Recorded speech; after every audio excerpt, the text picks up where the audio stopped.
So today we are going to talk about mindfulness, about a mental factor, which in the original Buddha's teaching has got a very predominant, important position, important place.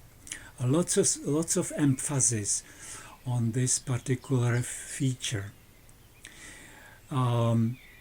Because it seems that in the cooperation with many another wholesome factors, the mindfulness is the leading faculty which triggers the healing process, the process toward liberation, and in its culmination even triggering the enlightenment.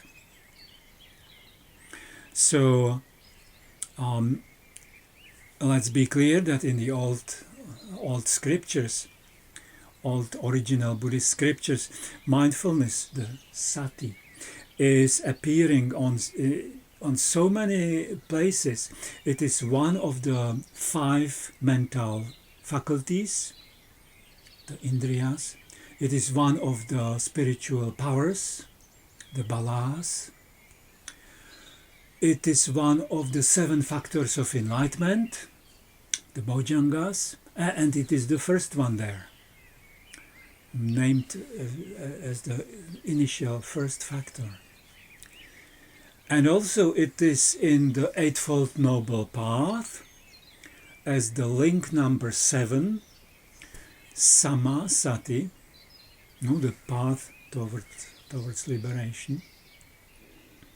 So clearly very important position in the original scriptures. And there is perhaps even one reason more to talk about it in quite some detail, because in the recent years, the training of mindfulness is sometimes taken out of the spiritual framework of the original teaching and finding applications in modern psychology and therapy. I remember in the place I was living before, in a monastery, in a Swiss monastery, there was a secretary one time, a young girl, and she was actually working on a thesis for the university about mindfulness and its application in modern psychology. And of course we remember the remarkable pioneer work of John Kabat-Zinn, introducing mindfulness to the clinical applications, to the patients with chronic pain, with depression or with addiction, and achieving remarkable results there. So and in the recent time, even getting some news from the side of neuroscience that the application of mindfulness to the life can rewire the brain. I would be somehow careful with that kind of discovery, but of course that's science. They must have some indications definitely for that. For me, this kind of looking at the mind in the brain, I think this is mistaken locality to look for the mind. For me, the brain, at the best, it's the receiver of mind or receiver of consciousness, this old paradigm or the old kind of idea that consciousness and mind is created in the brain or by the brain. I think it is now so evident that it is not that case, that the brain is in the best case a receiver of consciousness. And I would even say that brain is rather an interface for the mind, connecting the sensory periphery, the eyes, the ear, the tongue, the body, the smelling, and the thinking, kind of an interface which allows the mind to get data from this worldly dimension of existence. And in my understanding, the mind can very well detach from brain and go its own ways to another dimensions, or even partially staying in this dimension but not using the sensory equipment of the material body. So back to our topic. In the old scriptures, which we have in the original scriptures, written record, and mindfulness is the original expression is sati, usually appearing in some connections as sati sampajanya, sati panya. And let's be clear that sati is always working together with a whole range of another wholesome factors. It is not appearing as a pure only that factor, but the sati seems to be most responsible for the healing process. It triggers the development towards freedom.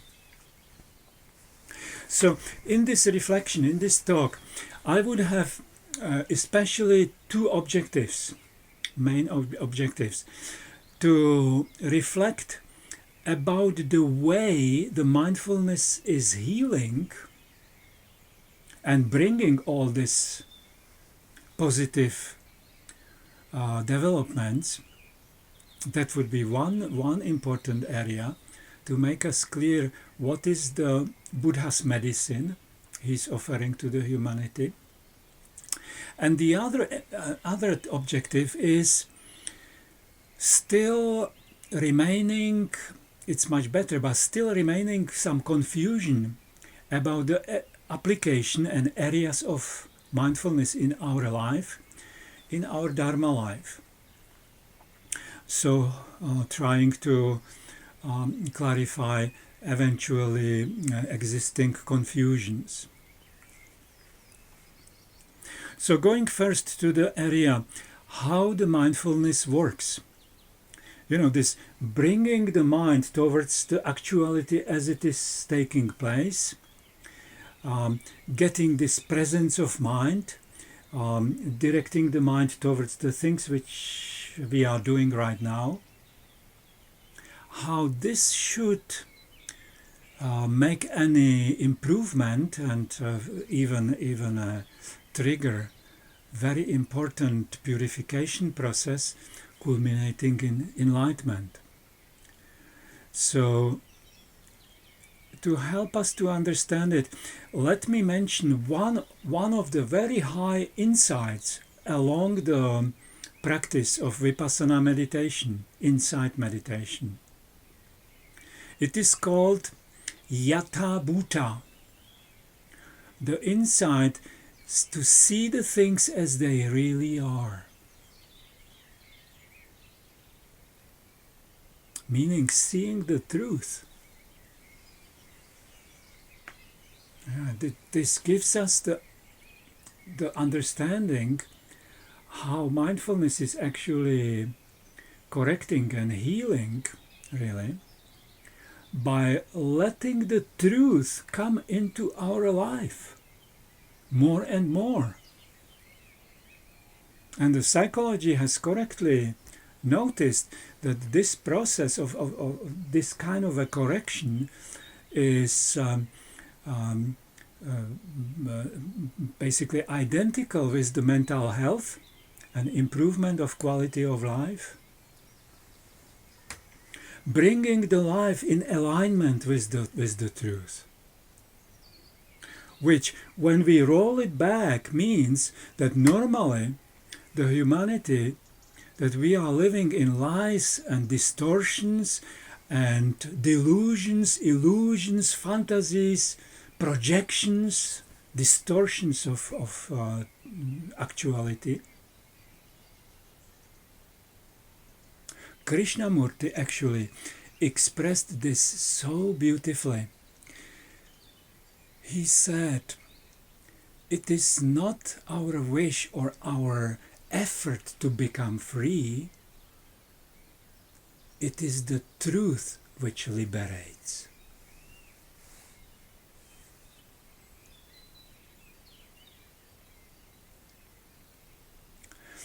So, to understand the working of this Buddha's medicine offered to the humanity, not so difficult, because the truth is available every moment. Even when we are not in the perfect condition, the truth is always available, how the things really are. This kind of discovery. The perfection, as we normally understand it, is not always available. That's what we know quite good.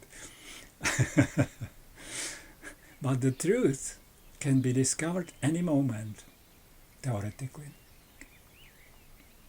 Practically, there are all these defilements of our perception of our mind, which are distorting our living, our existence. So actually the truth is not so easily available, and it is usually quite an adventurous process to come to terms with the truth as it is.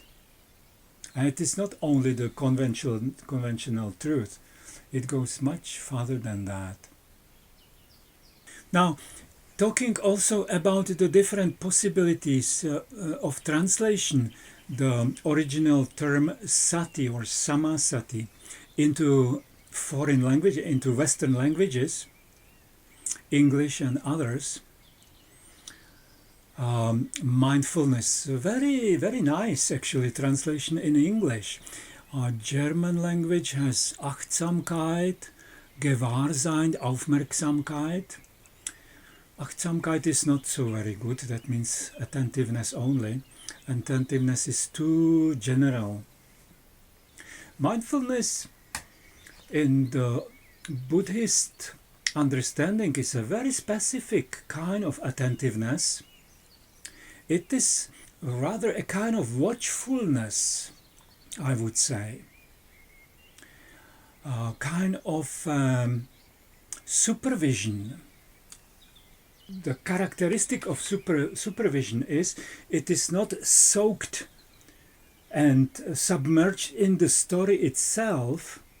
Supervision is always something which is staying over the story, whatever it may be. So the supervision is a very good actually rendering for the original sati. If we look etymologically, the original meaning is something like to remember, to keep in mind, remembering. When I first came across this original meaning of the word, I was quite confused, because in my practice I was doing exactly the opposite, to come free of these endless memories and kind of influences from the past, which is coming into your meditation quite often. And my understanding of practice was to be here and now. So to understand how was it remembering. It took few years until I found I think very good understanding how sati actually can be well taken in that original sense. Like for all of us who came to the Buddha's teaching in such a stormy way like me, many of my friends, Dharma friends, actually experienced the same. Encountering the Buddha's teaching in such a steep and instant kind of opening, which changed completely the life. in my case, it was that strong and that sudden. When I found something which I was looking for the whole life, and suddenly it was here, answering all my questions at one stroke, giving clarity, giving clear direction to my life, giving clear aim to my life, introducing new scale of values. I made it the first priority of my life at that day and night. But of course, later you go back to your normal life, and all these forces of social living and family living and professional living, this is 40 years now back. And I was a layman, and of course these old patterns of behavior will come back here and there. And that's the moment to remember. To remember what you decided for. To make the Dharma the first priority of your life. And to remember as often as necessary until it becomes a kind of an established mindfulness. So in this sense, sati as a remembering makes a beautiful meaning, because it is not limiting the mindfulness application to a particular area of our life, but it is addressing the whole of our life as the original teaching of Buddha really does. It is a complex transformation of the whole of our life. So with this understanding, with this initial understanding of the path, I was so well served by the Buddha's teaching. My beginning was a really blessed one. And later on, I came across, of course, with the different translations of the sati. First time encountering the English mindfulness. Of course, that for a non-English speaker gives a wonderful idea, the fullness of mind, not deformed, not distracted, but full open. Very good image I was getting from that rendering. only later on I find out that for English speakers the mindfulness is completely normal expression or normal word. Meaning just heedfulness, general. Even that is quite a nice rendering, actually, of sati. Wide enough, not too wide, not narrow.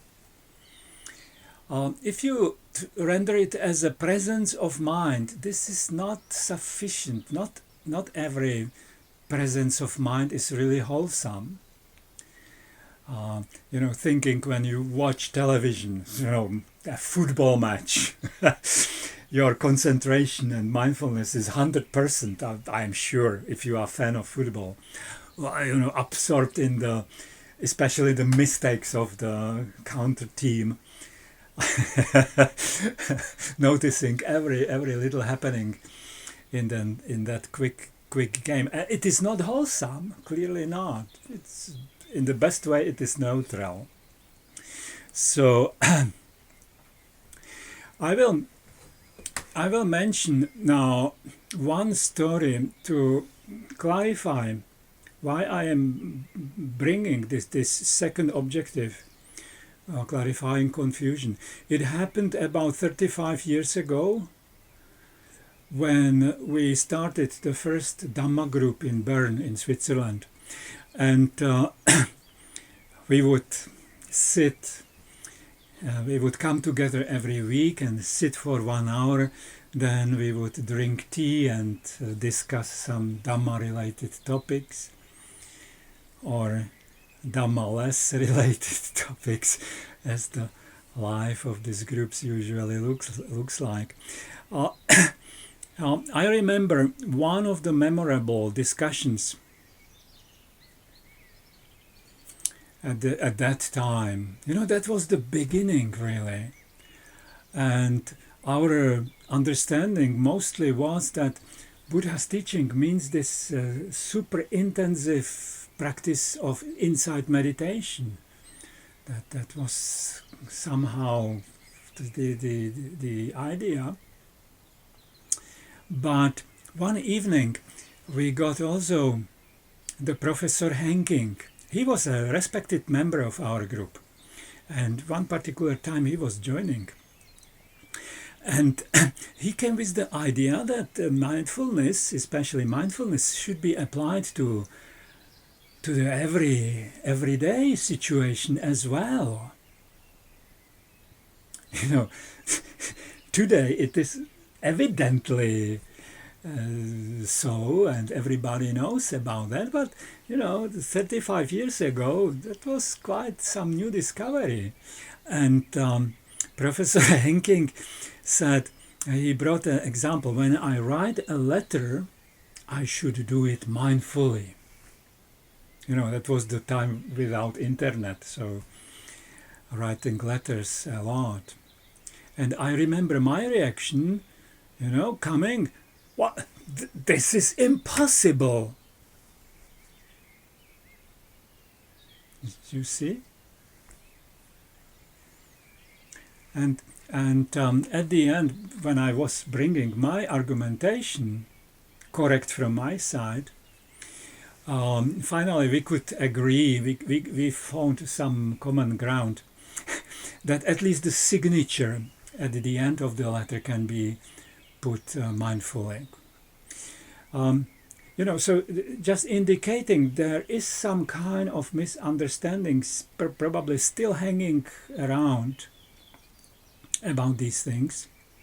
The second example I can mention is a sign in one of the meditation centers, and that is a meditation center devoted predominantly for the insight meditation, insight intensive practice. And on the sign was, allow whatever arises.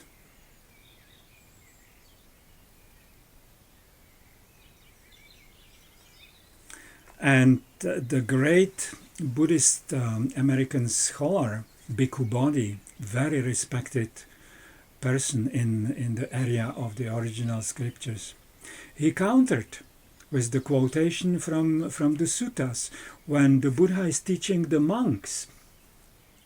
Here a monk doesn't tolerate an arisen thoughts of sensual desire, of ill will, of cruelty, or any other arisen unwholesome state, but abandons it, eliminates it, and completely dispels it.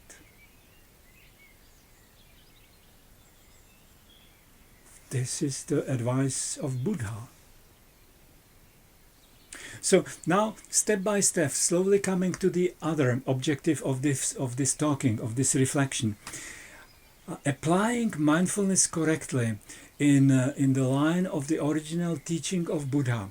And then there are evidently some deficiencies in that area, not understanding it always properly.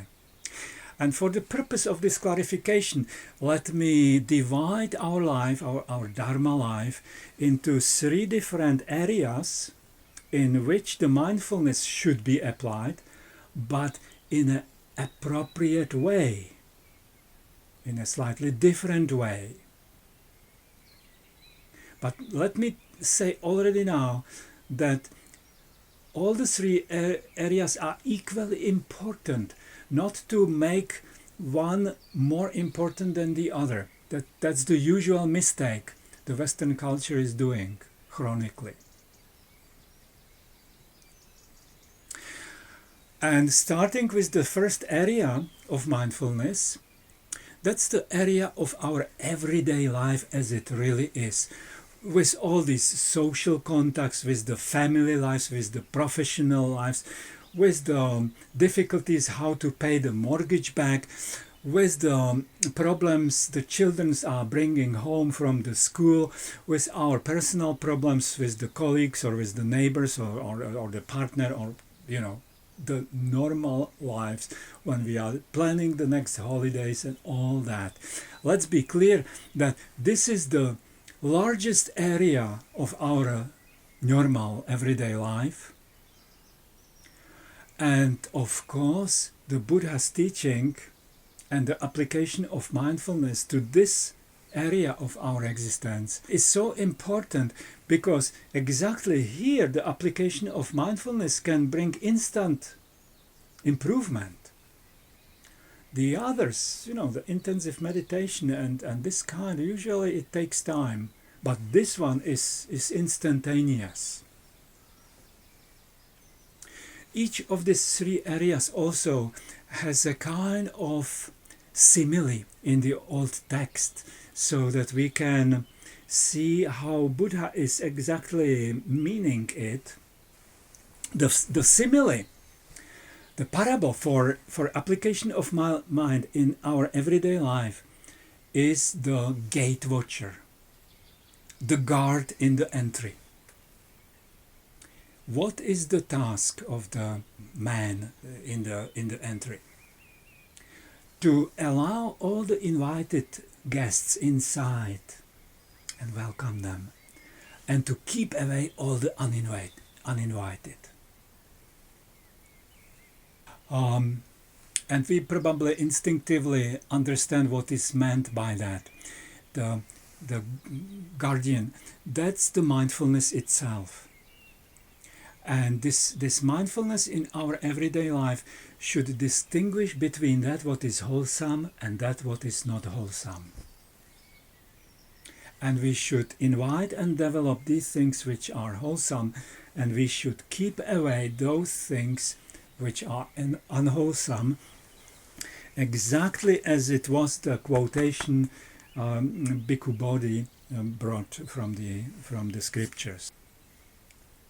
So this is the area number one, and it implies to check the input which is coming from the five senses.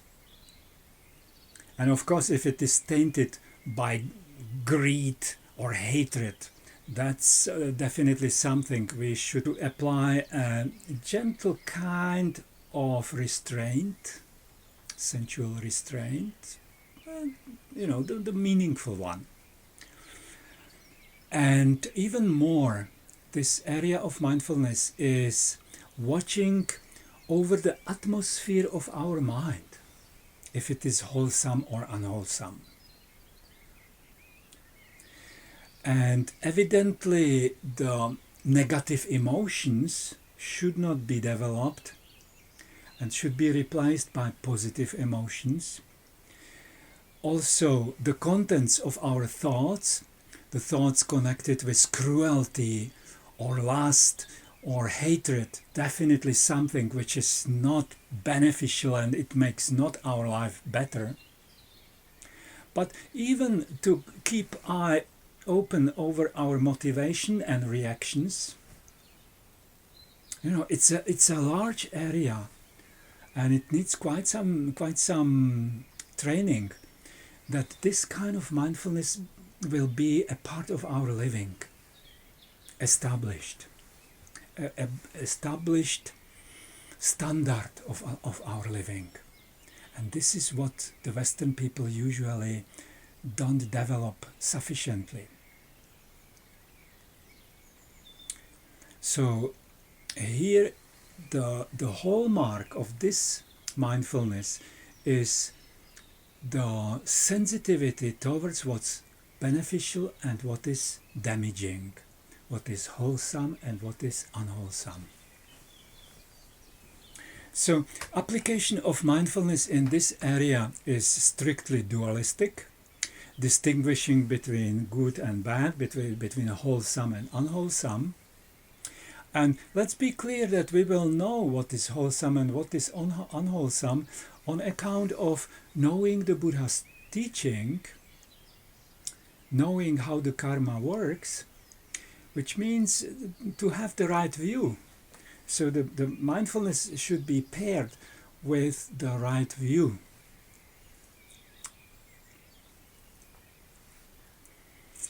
Now, coming to the second area of applying my Dharma or mindfulness, and it is the area already a little bit narrower. The social life belongs to it only partially, and it is concerning rather our living situation when we are doing things repeatedly, cleaning our house, the chores, cooking, or walking the stairs up, washing our hands, and the instruction is be here now with the things as they are. Come down from the mental bubbles and from the foggy inner dialogue, monologue, and come here, be with the things wholeheartedly as they are. And this kind of mindfulness is, as I already mentioned, used in the psychotherapy, and it is already a level of Dharma which is the normal standard in the monasteries as they normally functions. It has the mindfulness of this type, which is already a little bit more specific. In the first area, it is still mindfulness, completely conceptual thoughts going on.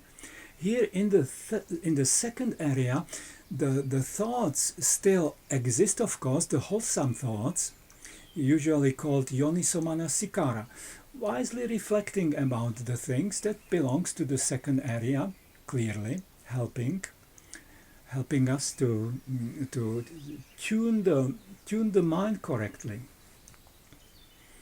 to create the proper attitude towards the events of our life. This mindfulness already has some quality of harmonizing.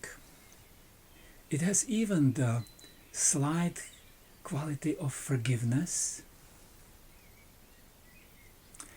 because it is learning us to look at the things from a little bit bigger picture. We start to perceive the situations from another people's direction also. Be more sensitive towards the people around, how they experience this or that. And from this kind of slight detachment from this ego cage, we are starting also to experience some joy, and we start sometimes also to little bit smile about our problems. Mindfulness here already starts to keep the overview, overlooking, not being drowned in the stories of the life, and rather to attend to the daily activities with this openness and freedom. Now, the simile from the scriptures is quite a strong one, to put it moderate way. It is the situation describing a person in the olden days, India, carrying a bowl full of oil on his or her head, and the bowl is filled to the brim. And the task is to cross the Asian marketplace. With many places here, many places here, many places here, many places there, and people running everywhere. And here is one friend, and there is somebody I know. And behind this person is a soldier with a sword. And when one drop of the oil is spilled, he will cut the head away. So the olden days similes are sometimes quite brutal, uh, but indicating the urgency of application of mindfulness, not to split away of this uninterrupted kind of level of mind necessary to open up the healing starting taking place. Today we are using rather more friendly similes. We can tell the same. For example, there are still people shaving with razor knife. A little bit wrong angle and a little bit wrong direction makes bloody mess. So at the beginning, this mindfulness is extreme. Later on, these people just, scratching the beard away, even singing and listening to radio. So that would be the mastery, how far the mindfulness should be established in our life in this second area, that it becomes fluent, uninterrupted. I am usually bringing the picture of a young mother carrying her baby on the body in a kind of a bag, and still doing the daily chores and daily activities, answering the phone. But watch the mother when she goes through the door, how mindfully she opens, she enters, and she closes the door. This is type of mindfulness, fluent, connected with loving kindness. Therefore, I like this simile so, to let the positivity in during this practice. So important, especially for the Western people. So that's the category number 2. Applying mindfulness here and now. About this type of mindfulness, I found a very nice description from Diana Winston. Mindfulness is paying attention to present moment experiences with openness, curiosity, and willingness to be with what is. Quite nice. For this second area of practice, very nicely put, with curiosity, because here the mindfulness also starts to discover the things we are always stolpering over.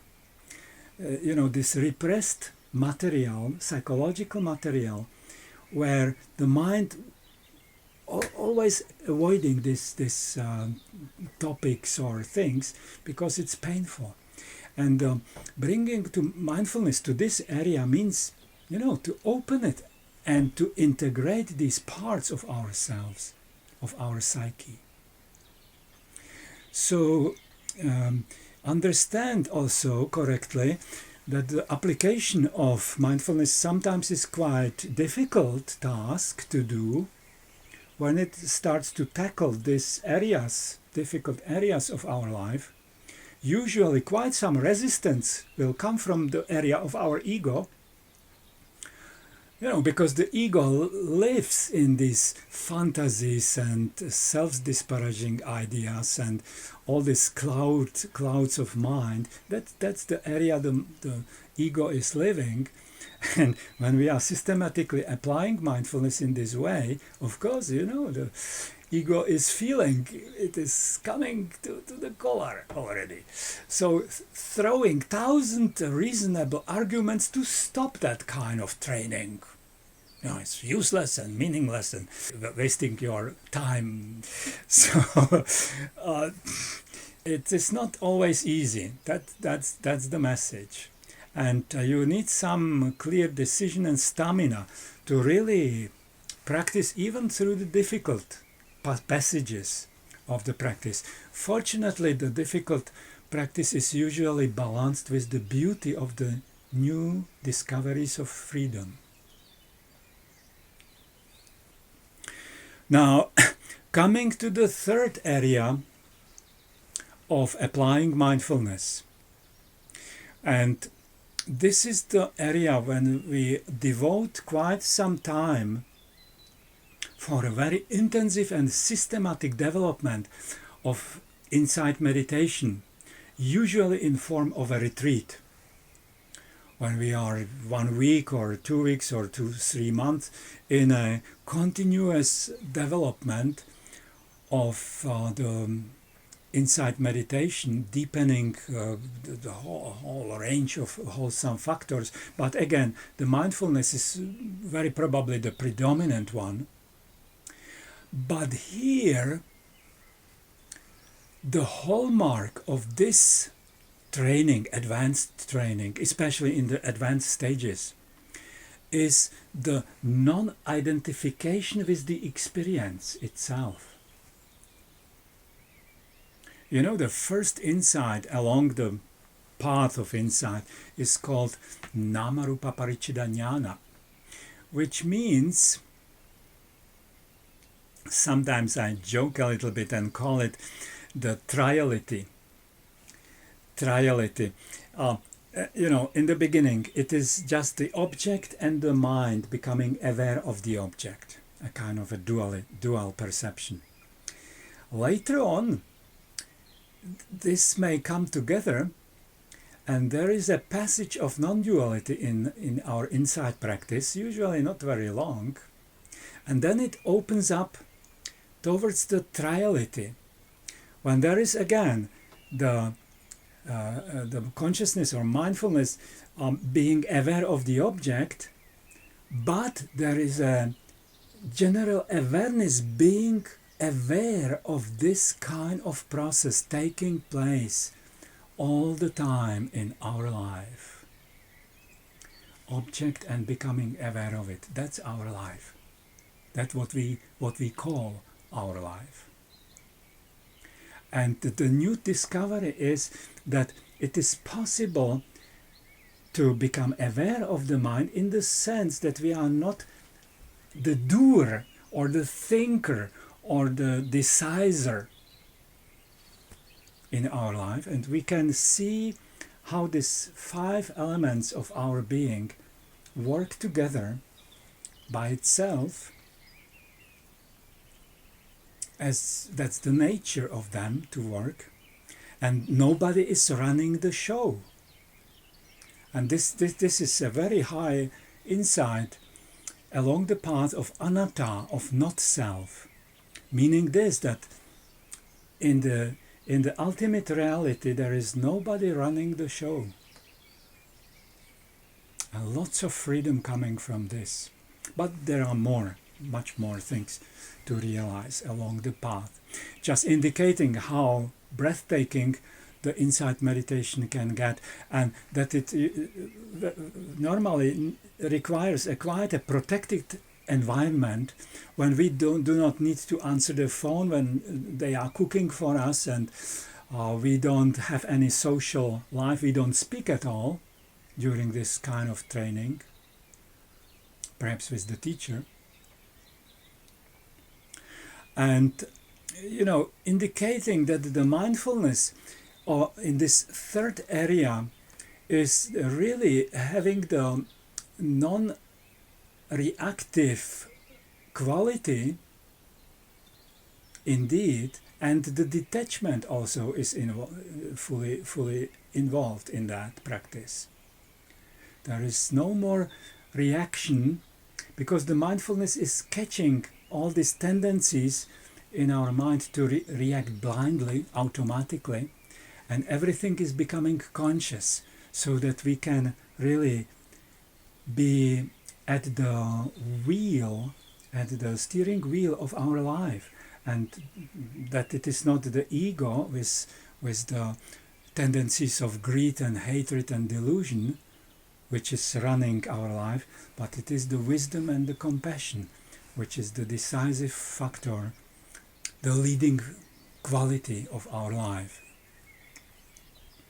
So in this advanced practice, The mindfulness also was sometimes compared or translated as bare attention, indicating that at least in some passages of this practice, the mindfulness is really completely direct, perceiving the actuality without any interpretation by the perception. The thinking is limited very much as well, and there is just this presence with the things as they are, and this awareness is not so much concerned with the contents of the thoughts or of the mind, but rather with the structure, how it is happening, how our experience of life is actually happening. So there is even a shift in the focus of the awareness. And here it comes. Here it is the right place for application of mindfulness according to this sign. Allow whatever arises, because there is no danger, because you are already detached from the contents of your mind, be it the emotional movements or the thoughts, contents, and you see it just happening. So here it is okay. I would probably not put it in the form of a sign, because really people can mistakenly take it into their everyday life, which would be disastrous. Behind this particular sign, perhaps it's even some mixing of practice with non-dual Mahayana, which has a completely different strategy, and the non-duality not distinguishing wholesome and unwholesome in the highest sense is a part of that path. But Mahayana is great teaching on its own, but don't mix it with another complete teachings which are using different path, different strategy. So these are the three areas of application of mindfulness. Now, rendering the sati as supervision, it's, I think, one of the best renderings, indicating to the crucial qualities of mindfulness in all these three areas. Supervisor, when we take it from the training of new therapists, so these students, of course, they are first getting the theoretical education, but later on they are also starting the practical work with the patients or with the group. But it, of course, needs at the beginning an experienced teacher or experienced therapist supervising the work of this new person, learning how to do it skillfully. And of course, in the beginning, the supervisor has to interfere quite often with that what's going on and correcting. So that would be the function of mindfulness in the first area. Later on, the supervisor is rather aware of that what is going on and interfering only when it's necessary. That would be the second area. And later, when the student is really improving and able to do individual therapy, so the supervisor is just sitting somewhere in the background and just watching. And perhaps after the session he's still telling what could be done better or like this. So this is actually quite good comparison to the function of mindfulness, and also to open up this bigger picture, to see the things in a larger perspective. So necessary not to be so glued to everything, and be able also to see the things in a larger context. I remember my childhood as a 4 or 5 years old, sitting in the window we were living at the first floor, and my nose was really touching the window pane quite often, because I liked so much to see the traffic going on and the people crossing the street and all that. And the child was watching that, having the nose on the window pane. So living like this,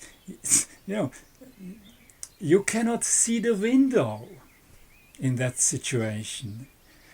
And actually this is similar for the advanced practice. When you are seeing the mind, that would be the window, or the consciousness, the screen of consciousness where our life is taking place, and seeing it from a healthy distance. If we go back to the simile with the television, watching the football game, the application of third type mindfulness to the football game would be to watch the switched on television set.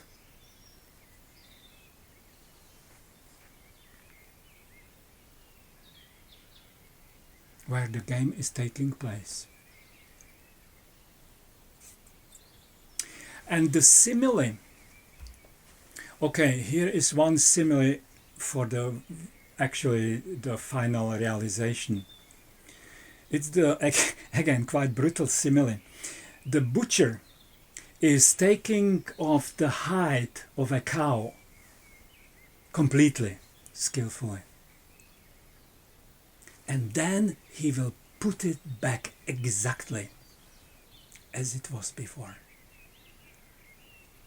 That's the simile. It looks exactly as before, but something crucial happened. Detachment. That's the teaching of Ajahn Chah, for example, in the forest tradition, and the teaching of all true teachers who are teaching the whole path of the Buddha.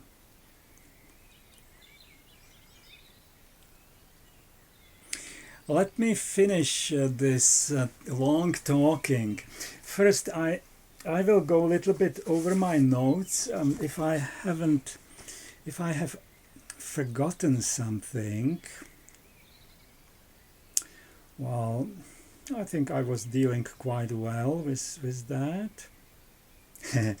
Here is one little parable for the second and third level of practice. Again, a simile from the ancient scriptures. The mind will be like the lotus leaf sitting on the surface of the lake, and when there is a raindrop falling on the leaf, it will just roll off. That's the simile for this advanced stage of practice, indicating that the mindfulness is also giving protection to our mind. And when adversary influences are coming at us, that they will not find a resonance in the purity of our heart. And these things will roll off of our mind without influencing it negatively. Beautiful simile.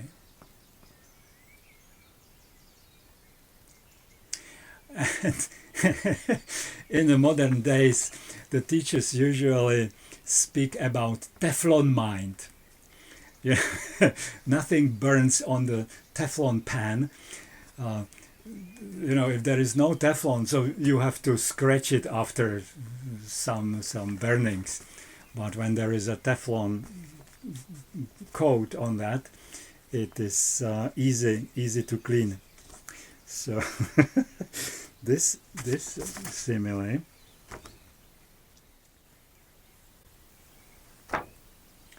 So in the end, let me sum up what I was talking about in this talk. I put it on a paper to give it more systematically. Generally, mindfulness means careful, caring watchfulness, which should be applied sensitively, appropriately to the given situation.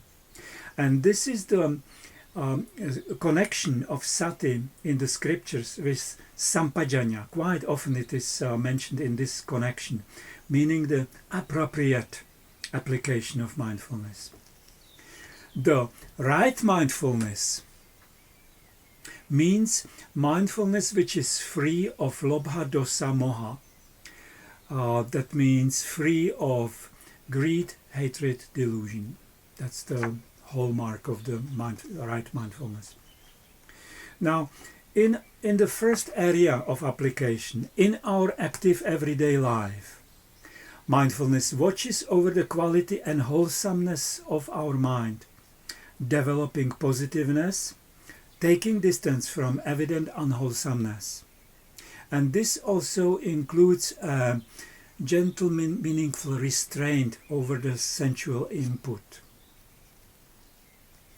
In the second area of our life, which is mainly the time which we are with ourselves, the mindfulness holds the mind in wholesome presence, anchored in what is, here and now, preventing mental useless proliferation, which normally drains away our life energy into unprofitable fantasies, worries, and egocentric delusions. But the nose still touches the window. There may still be some identification with the mind. On the other side, the bigger picture of larger context of our existence starts already to open. This practice quite often has the quality to look behind the stage decorations, the stage properties, as the English people call it. Explaining it in the children theater, there are these stage decorations. It looks like a castle or a dragon cave, but if you look behind from the other side, you see that it was just painted on a cardboard. Now, coming to the third area of our Dharma life.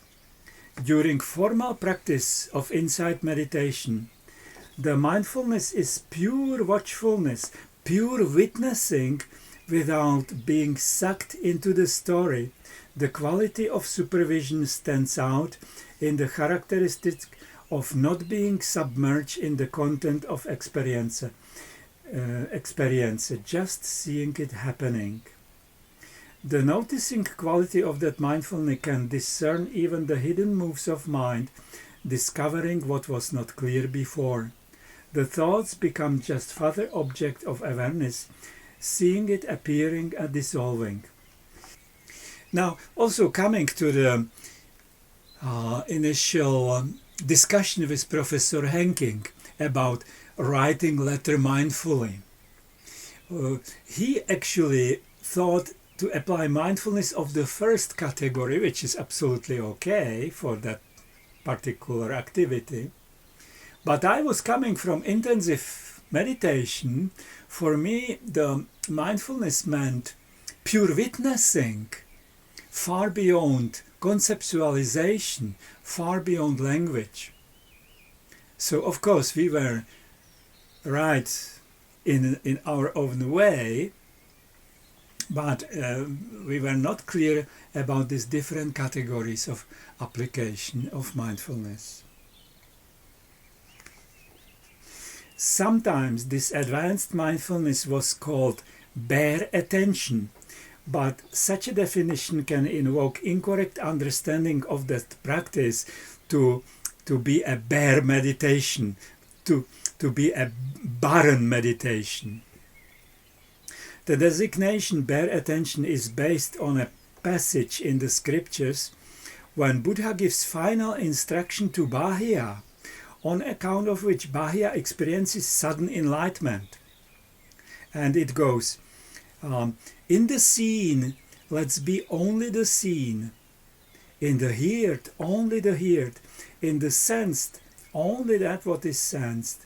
In the thought, only that what is thought.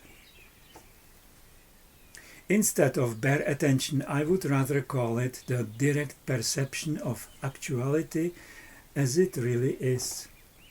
Finish by a story, old story. It was one of the first retreats in Switzerland with a teacher. Anagarika Munindra came to Switzerland. There was a small group. We had about 1 week, 10 days retreat.